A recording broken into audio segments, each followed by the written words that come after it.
11장. 유대에 있는 사도들과 형제들이 이방 사람들도 하나님의 말씀을 받았다는 소식을 들었습니다. 그래서 베드로가 예루살렘에 올라갔을 때 할례를 받은 신자들이 그를 비난하며 당신이 어떻게 할례받지 않은 사람들의 집에 들어가 그들과 함께 식사를 할 수 있소? 라고 물었습니다.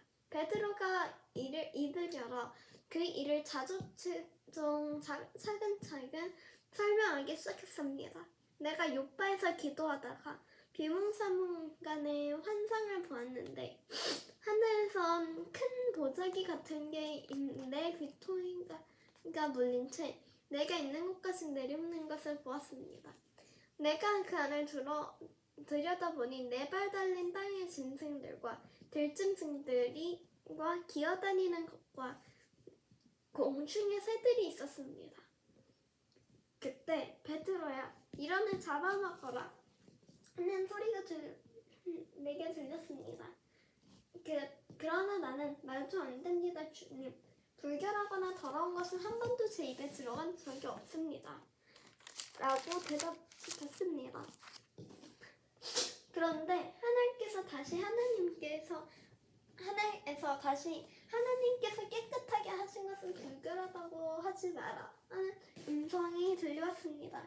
이런 일이 3번 일어난 후에 모든 것이 다시 하늘로 올라갔습니다.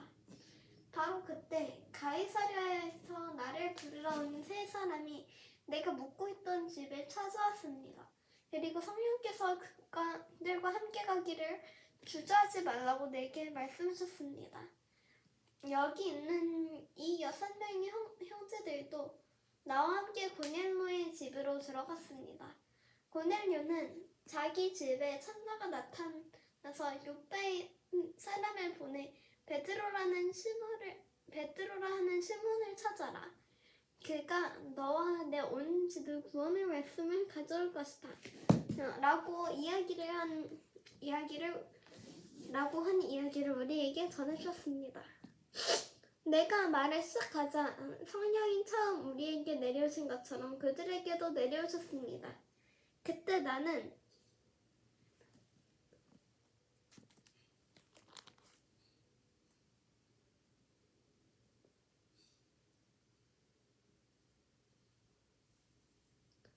요한은 물로 세례를 주었지만 너희는 성령으로 세례를 받을 것이다 라고 하신 주의 말씀이 생각났습니다.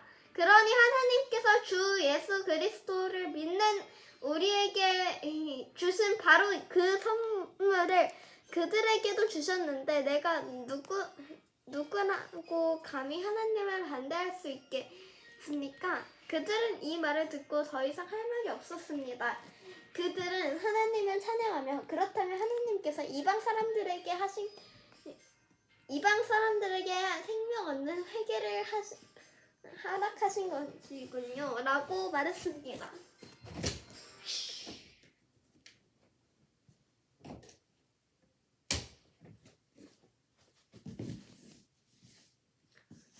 그 무렵 스데반의 일로 핍박을 받아 뿔뿔이 흩어진 사람들은 페키니아, 키프리스 그리고 안디옥까지 건너가 유대 사람들에게만 말씀을 전하고 있었습니다.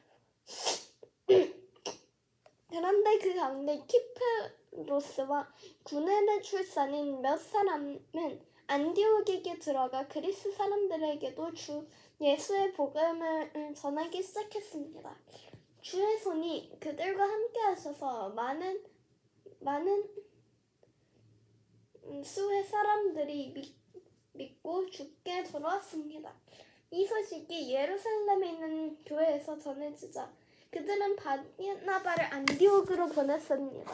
바나바는 안디옥에 도착해 하나님의 은혜가 내린 것을 보고 기뻐하며 온 마음을 다해 주께 끝까지 충성하라고 그들 모두를 격려했습니다.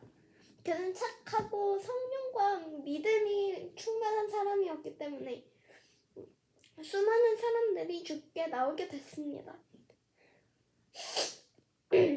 그리고 바나바는 사울을 찾으러 다소로 가서 그를 만나 안디옥으로 데리고 왔습니다. 그리하여 바나바와 사울은 1년 1년 내내 그곳 교회에 머물면서 많은 사람들을 가르쳤습니다. 그리고 안디옥에서 제자들은 처음으로 그리스도의 사람이라고 불리게 됐습니다. 이 기간 동안 몇몇 예언자들이 예루살렘에서 안디옥으로 내려왔습니다. 그들 가운데 아가보라는 사람이 있었는데 그가 일어나 로마 전역에 숨은 기근이 될 것이라고 예언했습니다.